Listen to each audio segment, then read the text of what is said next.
Thank you guys for joining me for this video. Today we're going to be talking about Enneagram Type 4.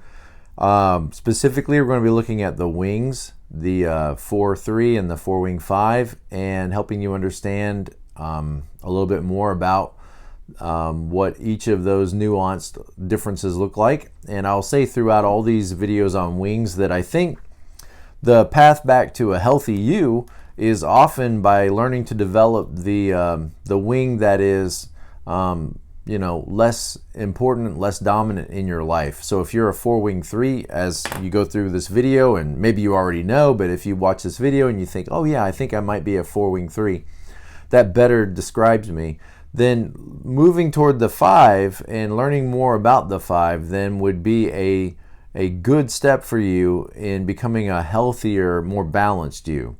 Same thing with the 4-wing 5.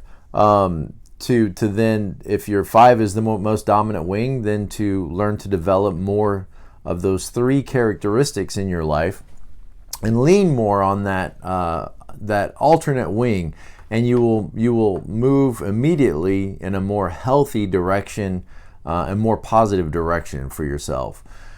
I want to say a little bit about 4s as I continue to learn and grow and understand more about each type. I want to share that with you guys in each of these videos. So before we just jump right into the 4 wings, the wings for the 4, I wanted to just take a little bit of time and talk about 4s. And I read your guys' comments, and I appreciate your comments. I get a lot of comments from 4s. Continue to study and grow in my own understanding. And, let's start by saying this. 2s, 3s, and 4s, you guys know, are all in the worth or shame group. And in my mind, essentially what that means is because we don't live in the Garden of Eden any longer, we struggle with anger, with fear, and 2s, 3s, and 4s dominantly and predominantly with shame, although all of us move around that and struggling with those and trying to cope and develop strategies with these falling characteristics. So for 2s, 3s, and 4s, the fundamental issue is one of shame or worth. And so the way I would say this is 2s, 3s, and 4s are all dealing with the question of, am I lovable? Am I of value? Do I have worth and value? And of course you do. Everybody does. If you walk into the nursery of any hospital and you see infants lying there and their cribs or whatever those are called, I have 5 kids, so I've seen it. I've been there. I just don't remember what they call the baskets, that they're in, those plastic tubs that the babies are in. You look at a room full of those little infants, or go into a preschool room, just walk among these little 3- and 4-year-old toddlers. Every one of these little infants has immeasurable value. They are intrinsically valuable. Although they have not yet accomplished anything of significant value. They don't even have a mastery of language. They have not attained any status symbols or certificates or diplomas. They have no marketable skills, and yet they have intrinsic value simply because they're created in the image of God, simply because of who they are. And yet, something as objective as that you can see and understand a priori, you just understand it to be a truth, in an objective way like that, sometimes when you turn that subjectively to yourself, you can yet struggle with issues of your own worth and value. You can see that, yes, every infant has value intrinsically. You just understand that. Nobody needs to tell you that. You can observe it.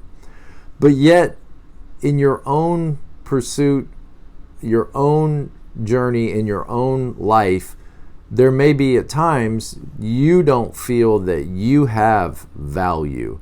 Now, 2s, 3s, and 4s all struggle with this. twos sort of go to sleep to that, and by becoming such likable, loving caregivers, helpful pleasers, their strategy to cope with that is to gain your love by being so loving themselves. But it's a strategy nonetheless. Threes, by becoming so dominant and assertive and becoming achievers and accomplishing so many great things and becoming leaders, and by winning and by being so attractive and polishing up their image and their persona, being so successful, they attract people to themselves, and it is their strategy for dealing with questions of worth and issues of shame. That's their strategy for coping with this. Fours have also adopted a strategy for dealing with worth and dealing with this question of, am I of value? Where is my value? Am I lovable? Will I be loved? And they've developed a strategy as well. And I want to talk about that strategy. I want to try to investigate that and understand it better before we talk about wings. Because we could just jump right into wings, but I always want to give you more to think about than just what you clicked on. We're going to talk about the wings. But give me a minute to sort of unpack this and think about this in a little bit greater detail, because it's profound if I'm understanding it correctly.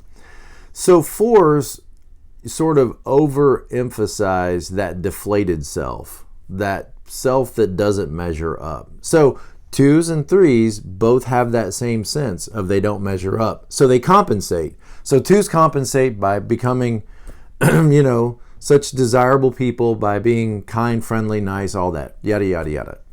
Threes compensate by becoming so successful and productive and useful. So threes then, in a sense, over-identify with the fake persona that they've developed, the mask, of being successful. Sort of like, don't look behind the curtain at this person living in shame.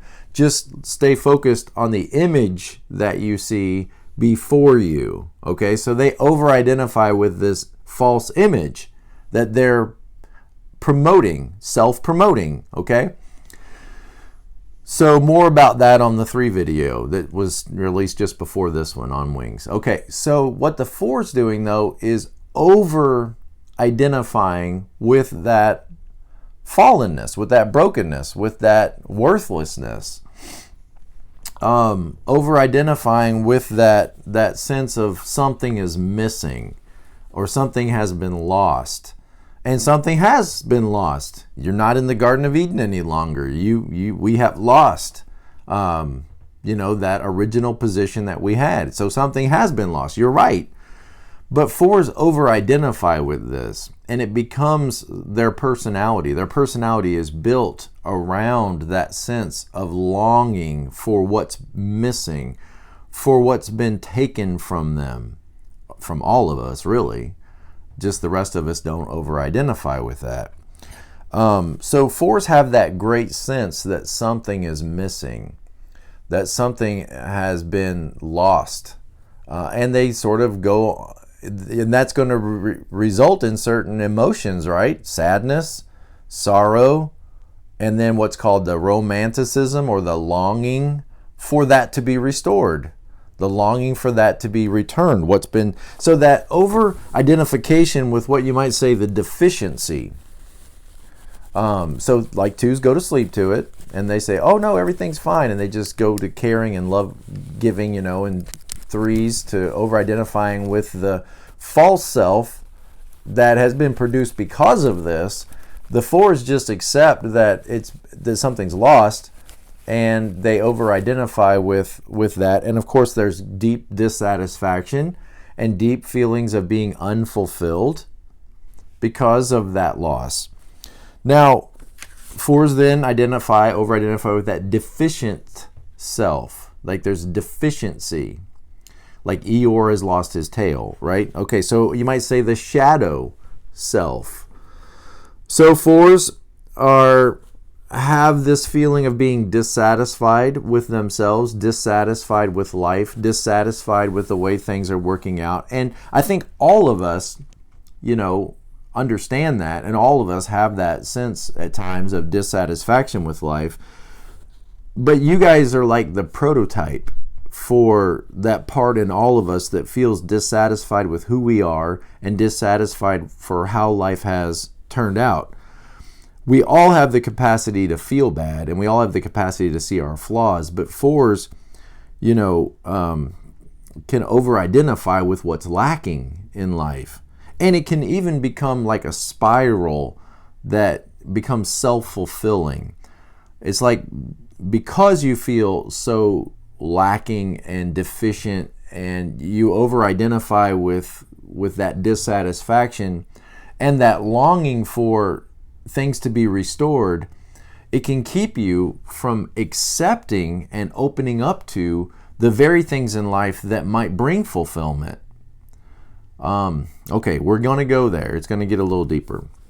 So, the natural strengths of type 4s include, so there's some good sides to this personality type.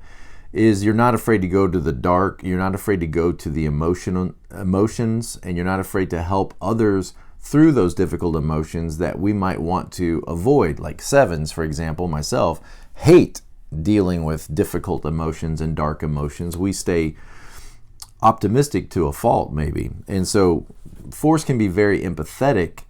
You guys can be very empathetic when it comes to, and by empathetic I mean feeling the deep things that people feel, because your willingness to go to the contours of that emotional world, you're willing to move in that area more openly than some of the other types do. And so you have this ability to help and understand the difficulties and struggles and the loss that people go through in life.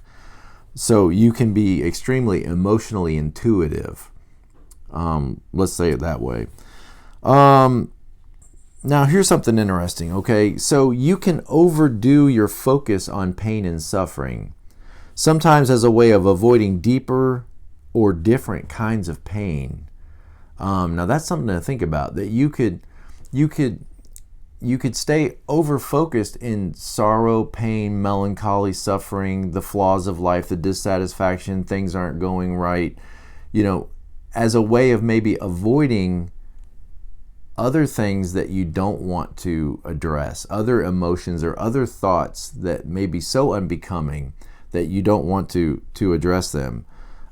So you have this gift of emotional sensitivity, but you can become maybe a little over-attached to your feelings. And again, I've said before in videos that your feelings are a guide to you, but they're not necessarily 100% accurate guide. They tell you what is going on the inside right now at this specific moment, but they may not necessarily be the best source of information for you. More when we get into the wings about that.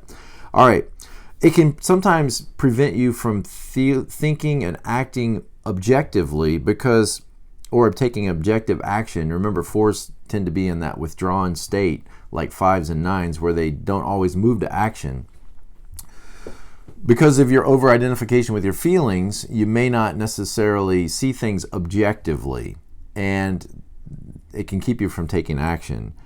You can see what's missing so clearly that it may blind you to what is good and what is hopeful in the situation that you're in, and thus become a fulfilling self-spiraling prophecy, in a sense that you believe that what is good is unattainable. And just out of grasp. And so even when it's offered to you, you might find yourself having difficulty reaching out and taking it. Or even if you take it, maybe sometimes you might sabotage it. So even if love is offered to you and love is given to you freely, you may fight against the very thing that you want. And that's that push-pull dynamic that you see in 4 sometimes, where they move in seeking the relationship, pursuing the relationship, only to push away from that relationship and move themselves away from the very thing that they want in life. However, when 4s can wake up to the ways in which they dwell in that suffering, or over-dramatize those emotions as a way of distracting themselves distracting themselves, that's 7 language right there, from the deeper need of love, they might begin moving in a healthier direction. Now listen to this. This is so helpful. This is from Beatrice Chestnut's book. Okay, so I'm pulling from several books today, and I would encourage you to read as much as you can if you have time. All right, 4s overdo an attachment to grief.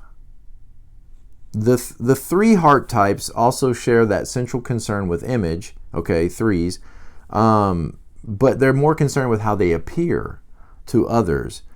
While 3 types in this triad have a formative underlying need to be seen, they each act out this differently based on the ideals they try to fulfill in order to be recognized and appreciated by others. So 4s are over-attracted to grief and over-attracted to longing and over-attracted to the sense of not being, fully themselves, not being loved for who they are. All 3 types need to be seen, and all 3 types need to be told that you are loved for who you are. We see you for who you are, and we love you for who you are.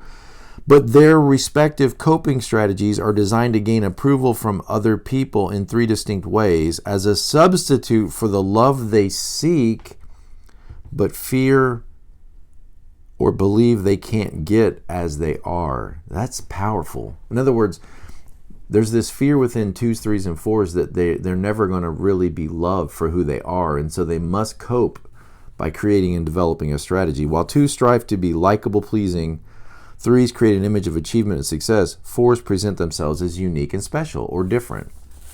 And I'm sure you have that sense of yourself that you don't fit in, or that you don't care to fit in necessarily.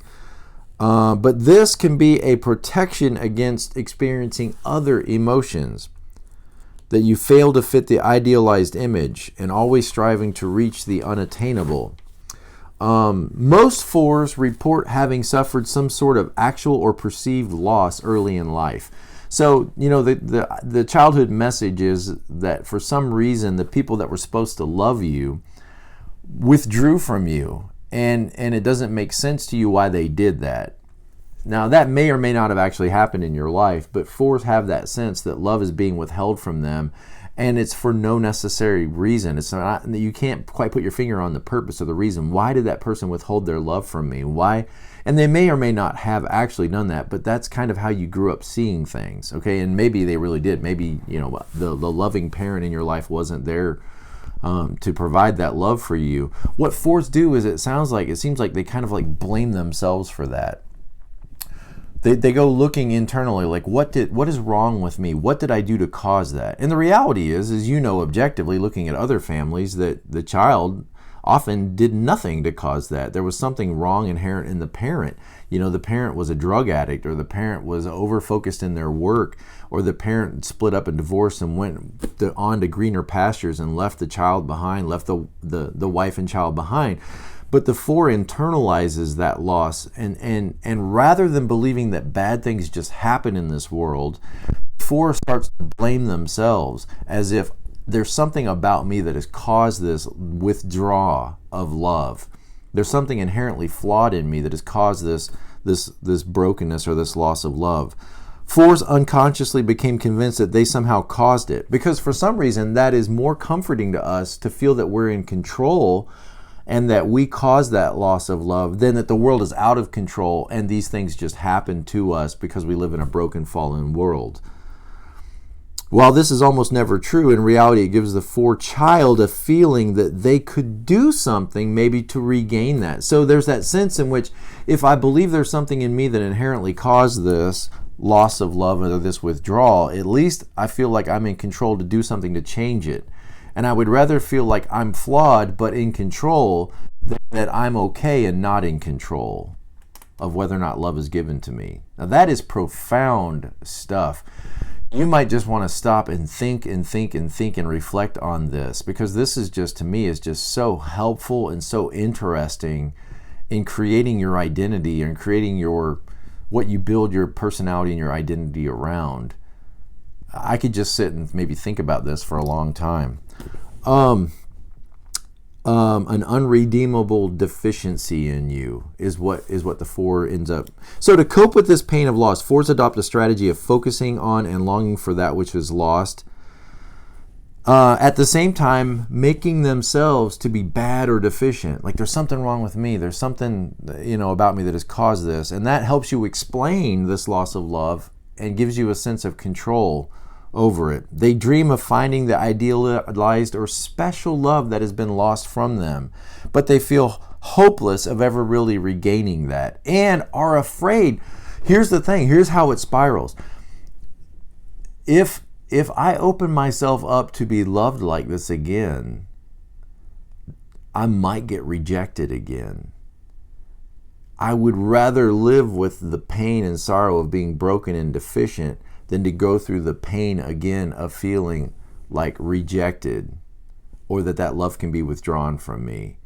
And so 4s kind of maybe self-sabotage a little bit because they might feel it's impossible to really open up and receive love from somebody because people are not necessarily going to love me. Like they might withdraw that love again from me. And so there must be something wrong and deficient in me. So, but they can't help themselves from longing for it because we all long to be loved. I mean, it's inherent within us. God said in the Garden of Eden, He said, it's not good for man to be alone. And it's not good for you to be alone. So there's this longing within you for love, but this fear that love might be taken away from me if I open myself up to it. And so the coping strategy is to look at yourself as flawed or broken or different as a protective strategy against opening yourself up to love that could hurt you again. This is so interesting. 4s thus end up seeing themselves as not good enough to be loved as a way of defending against opening up to the possibility of love. Again, you might just want to pause that and think about it. Because allowing themselves to hope for love leaves them vulnerable. Wow. To the worst kind of pain, the re-experience of that early loss and the confirmation of their worthlessness that goes with it. That is just profound thought. Let me read that again. 4s thus end up seeing themselves as not good enough to be loved as a way of defending against. In other words, I'm going to focus on this negative thought to keep myself from focusing on this worse negative thought. That is really profound. Defending themselves against opening up to the possibility of love because allowing themselves to hope for love leaves them vulnerable to the worst kind of pain, a worser kind of pain. So I'll accept a terrible form of pain to avoid a worser form of pain, which is the re-experience of that early loss, and then confirm my fears that I really am worthless. That's why another person has rejected me, because I'm worthless. They dwell in painful feelings of hopelessness and melancholy to protect themselves. Wow. Think about that. You guys get beat up a lot as 4s because, man, why don't you just get over it? Why don't you just, look, life is good. Focus on the positive. Quit feeling sorry for yourself. You guys get beat up a lot because of your serious, painful state that you're in. But I don't know if you've ever thought about it. It might be a means of protecting yourself from the sadness and shame that comes from believing you are essentially unlovable and will never get the love or need that you want. But this can become a defensive trap. Of course, as you can imagine, this can become a defensive trap. You might say, in a sense, like you're seeking happiness. You want to be happy. You want to be loved and fulfilled and all that, but you're seeking happiness through pain, through your acceptance of pain, hiding out in suffering, it's called. 4s distract themselves from the inner work they would need to do to open up to receiving what they really want, what they incorrectly but defensively believe they can never have. That is so powerful. All right, well, let's get into the wings. We're already 25 minutes into this video. We haven't talked about the wings yet. Okay, let's talk about the wings. The 4-wing 3. The 4-wing 3 is called the Aristocrat, okay? And this is the person that, has that sense of difference about themselves, that sense of I'm different, I'm unique, I'm special, I don't fit in, but they blend that with but I'm an achiever and I'm a winner, and these two are like so dichotomous to each other, and yet they can be in one person. That sense of creativity and that sense of, what's different, and I'm going to present that to the world, and they're going to love me for it. So I'm going to be an artist, I'm going to be a performer. Like a 3, I'm going to be a performer, but I'm going to be unlike other performers. I'm going to be, a super performer or a different kind of performer. I'm going to go out on the stage with one glove, like Michael Jackson, different and unique. And I'm going to do a moonwalk like nobody's ever seen before. I'm going to dance and be a superstar, but I'm going to dance in a way that nobody's ever seen before. Or like the artist formerly known as Prince, he can't have a name like other performers. He's got to have a symbol or a title that's different, that makes him special, and he's going to be a superstar. Okay, so 4s with the 3 wing are very creative. They desire success and recognition like 3s, but they want to balance it by being true to themselves. And so they want to be out there on the stage as performers, and they tend to be the more extroverted of the 4s. The 4-3 is more extroverted than the 4-5. But they want their style to be their own unique style. They want you to love them for who they are. Not that they copied and pasted this success formula, but that they're going to become a success by following their own authentic, style. They want to be special, but be special in a pleasing way that, gains approval and gains applause. They're creative and ambitious and have an eye toward achieving goals, and tend to be more sociable than the 4-wing 5. And they avoid anything that's off-putting and in bad taste, and they create their work with the audience in mind, where the 4-wing 5 is more into the process of creation. The 4-wing 3 is much more into the presentation and wowing you, and this is awesome, and they're doing it for the audience, to win over that audience and to be loved by that audience. People they're more self-conscious and aware of issues regarding their self-worth. They want to come across to others in a more positive way. They're more concerned about coming across in a positive way. They want recognition, and they want the recognition not that they followed some formula of success, but that they are being recognized for their unique work and their unique style. And they put a lot of effort into their performance and their presentation. They're more practical, more extravagant. They love refinement and culture and sophistication. There's that aristocrat, okay? So you got all these people that are successful. Let's imagine a bunch of 3s are lined up on the stage, and they're all doing essentially the same thing to be successful. The 4 wants to be just like that. The 4-3 wants to be just like that, but stand above them because they're doing it in their own style, in their own way. And in that way, they are kind of an aristocrat because they're going to be successful, but they're going to be successful not like them, not like those other people. I didn't follow a formula to do this. I was true to my authentic self. So they are typically see themselves as high class, as elegant, as concerned with social acceptance, and a little bit disdainful of others. Okay, so the 4-wing 5 move away from the Michael Jacksons, the Madonnas, and move toward the Bob Dylans, the Bohemian. The 4-wing 5 is called the Bohemian, or the Alanis Morissettes, okay? These people are moving away from the being out on the stage and you're going to love me for my performance and I'm different, special, and unique, and look at what I can do on this stage and on this platform like a 4-3.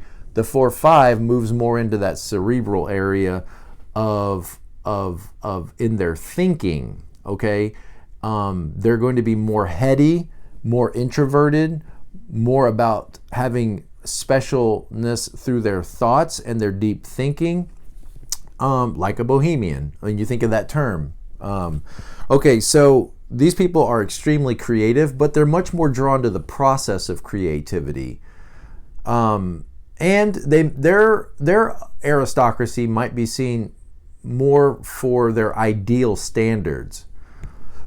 Like the 4-wing 3 might stand out in their dress and what they present to people. The 4-wing 5 might stand out as different by maybe their views on the environment, or their views on what they eat, on being a vegetarian, or being a vegan, or the fact that they only go to holistic medicine or holistic farming. It's more going to be in their views and how they live their life than in how they present themselves. Okay. So they're extremely creative, combining emotionality and introspection with perceptiveness and originality, less concerned with being accepted by others and with status than the 4-3. They enjoy creating for the process of creating. And they love discovering nuances and discovering details and discovering things that others don't know. That does set you apart, because you now understand these nuances and these, definitions in ways that people miss. People are just living on the surface. That's the way 4s think. People are just living on the surface, very happy with their surface lives, their surface conversations, their surface knowledge. But I'm, the 4-5, going to go to the deep things. I'm going to go to the deep end of the pool. I'm going to get to the real, the real heart of things and try to understand things in a much deeper, nuanced way. More introverted, more socially withdrawn than the 4-wing 3, can live in their imaginations a little bit. The real world is less interesting to them than the deep world, the inner landscape. They are attracted to the exotic, they're attracted to the mysterious, they're attracted to the symbolic and the eccentric. This person could be called eccentric, would be seen as being an eccentric person. Drawn to the unusual, drawn to the downbeat. Drawn, if everybody's getting their senior pictures taken, with nature scenes behind them and, with big, beautiful landscapes behind them, the 4-wing 5 is going to want to get them taken, in an alley, with a graffiti on the walls behind them, something that's downbeat, a restaurant that nobody knows about, that looks dingy and dark, and yet they have the best food, the most organic and healthy food. And even though it looks rough on the outside, 4s and 4-wing 5s particularly are drawn to that. That's what appeals to them. And maybe it taps into that sense of that in yourself, that sense of brokenness and dilapidatedness of yourself, that lostness of yourself, but still seeing the value in it.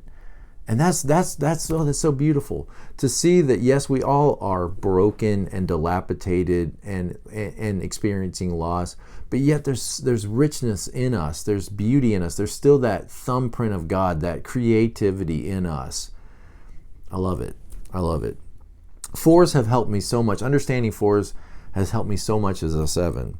All right, so they can be intensely private, often seeing themselves as rebellious outsiders, 4-wing 5s. Okay, I think the 4-wing 3s are going to parade that, I do things different. Look at me, I wear these boots, and I'm this kind of a performer. I'm this kind of an achiever because I've gone my own way. I'm rogue, But the 4-wing 5, I think, is more likely to live above the law and kind of ignore the law. They have brilliant flashes of insight, but they have trouble sustaining practical efforts in the real world. Again, because they're not an action type. 4s are not an action type. So taking it into action, it can just end up in your head, and not it can be hard to live it out and take it into action. So 4-wing 5s are more mental. 4-wing 5s want to get in touch and express their unique self. They want to be different from the ordinary. They pursue their own self-interests. Okay, what's interesting to them. They can get lost in fantasy. They can be comfortable with the dark side of things. They can be elitist, eccentric, defy convention, push the edges, more introverted, not as interested in their image, not as interested in being accepted by people or accepted by the crowd. That's not as appealing to them as it is for the 4-wing 3. Now, Last thing I want to say in just a couple of minutes is, if you are a four-wing, let's say you're a four-wing 5, okay? Moving toward the 3 can be a very positive move for you. Learning more about 3s, learning more about why 3s are what they are and why they do what they do, and developing that 3 wing can be very helpful to you, because a 4-wing 5 can be a bit of an odd person, okay? An eccentric, Bohemian. Oddness is just kind of your address, right? So moving toward the 3, what does that do for you? Moving toward the 3 says, maybe I need to be careful how I'm coming across to others. Maybe how I'm coming across, it's the image thing, right? Maybe how I'm coming across to others is important. Not that you want to live at that 3 address, because believe me, you don't. We all have our flaws. But leaning on that wing a little bit could be a benefit to you in living in the real world. Okay, I know you want to get lost in your deep thought and your eccentric unusualness, but asking yourself from time to time, what image am I presenting to others? Maybe I ought to be a little more careful with how I present myself and the words that I say and the way that I speak with people and the dress that I wear, that it's not so eccentric and so different that it causes there to be dissidence in relationships, that I still want to be taken seriously, and I still, have to live in this world of all these vulgarians and mundane, and I have to live in this world, and I have to make presentations, and I have to sell products, and I have to do business with people, and so maybe I need to be a little careful and thoughtful about how I'm presenting myself to others, and that 3-wing will cause you to move in that direction. Now, for 4-wing 3s, you need to develop that 5-wing. Okay, you need to learn more to lean on that 5. And if you know anything about 5s, right, they're all into data and real factual information. 5s are not looking internally at their emotions as a guide for them. 5s are not interested in how you feel about a subject. They want to know what the real objective data is. Okay, so a 4-wing 3 should lean a little bit on the 5 now and say, okay, I know how I feel about my work. I know how I feel about this relationship, or I know how I feel, and it's important because that's real information, but maybe I also need some objective facts. Maybe I need some objective information. Maybe I need to go and look at some real data, surveys and information. Maybe it would help me to not just look internally as my source of truth, but maybe I should lean on objective facts and data as well. Maybe that could help me be more well-rounded if I didn't just ask, how do I feel about this, or what do I think, or what will make me look good, but what does the objective facts say? And I can see where that could be applied to a lot of different situations in life. Let's say you want to, you're thinking about being a good parent, all right? So you could tap into your own feelings and, what you think about that. But also it might help to just read some books and talk to other parents and get some objective information of, some top 10 lists of what not to do and what to do, and just take in objective information about how to be a better parent or how to be a better husband or anything in life. To lean on that 5 is to say, I need to get some objective information, and I need to balance my emotional life with my, with some real facts and real head information. All right. Wow, deep stuff. And thank you guys for watching this video all the way through. I appreciate you, sticking with me through it. And I hope it's helpful to you. I hope it's encouraging to you. I hope it, causes you to think and reflect a little bit, all so that you can be more present to life. And for you 4s, I guess I would end this by saying, we all have lost something. And it doesn't mean that we can't be open, though, to something great, you know. So we open our hand and something has been taken from us, but now we can live our life with an open hand, ready to have that hand filled. And, you know, happiness and joy can come from sometimes the least expected places. And don't be afraid to open your life up to receive some happiness and joy. Because even though something has been taken from us and we have lost something, there's a lot that's been given to us as well. So let's open our heart up to try to receive that. All right, thank you guys. I'll see you next time.